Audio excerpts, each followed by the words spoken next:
बलिदान करा सहनशीलतेचे. वाह वाह, काय लिखाण आहे बरं का सिद्धार्था. हे मूळ बुलंद किल्ले बांधले लेखकांनी आणि आम्ही केवळ त्याचे रखवालदार. श्रीराम, अण्णासाहेब, श्रीपादराव,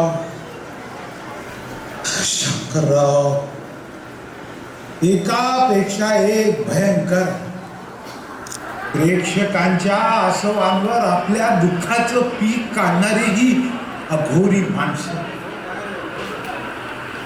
काळी जाळून त्याच्या काजळीने कागदावर अक्षर कोरणारी जमात ही नामशेष झाली.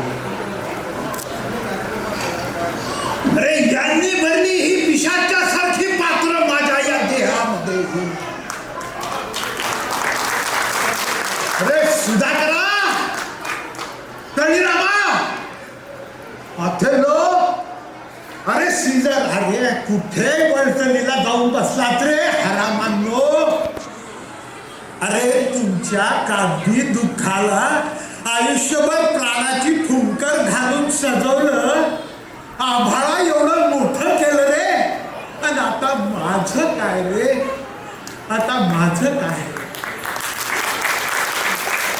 अरे अरे माझं हे दुःख तुमच्या व्यथे एवढं मोठं आहे. अस्सल आहे, धार धार सुराहून काळी शिरतय तरी खुंट भरे मोठं होत नाही. अरे तुमच्या व्यथेची उंची गाठायला अजून माझा कोणता अपमान व्हायला पाहिजे ते तरी सांगणार रे. अरे राजे हो, तुमच्या रडण्याचे सोहळे माजवले आणि आता या नटाच्या व्यथेला कवडीची किंमत नाही रे, कवडीची किंमत नाही. बाबा,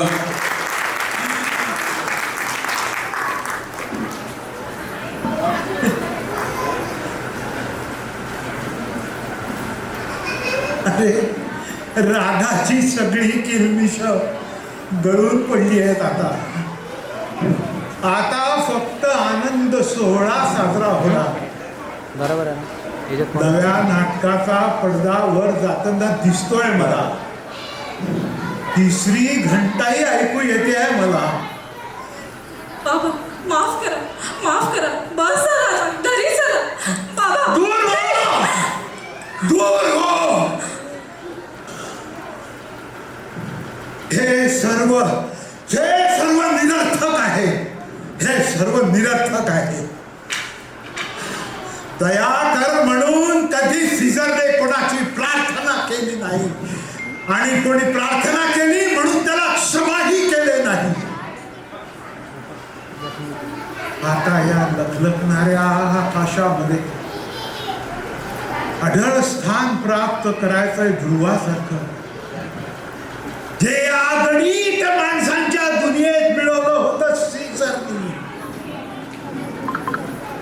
आणि तो मी आहे, जो आपल्या जागी ठाम आहे, तो मी आहे, ज्युलियस सीझर.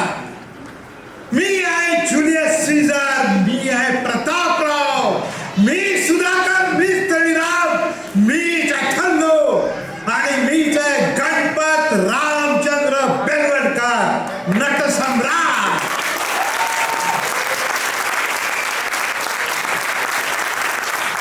हे सारे महापुरुष माझ्या देहाच्या शामियानात राहायला आले आहेत. आणि महापुरुषाची छाती म्हणजे कट्याराला वाद. सर्व मारेकरी कट्यार घेऊन उभे आहेत. सर्व मारेकऱ्यांनी घेरला आहे. कट्यारा सुद्धा उगारले आहे.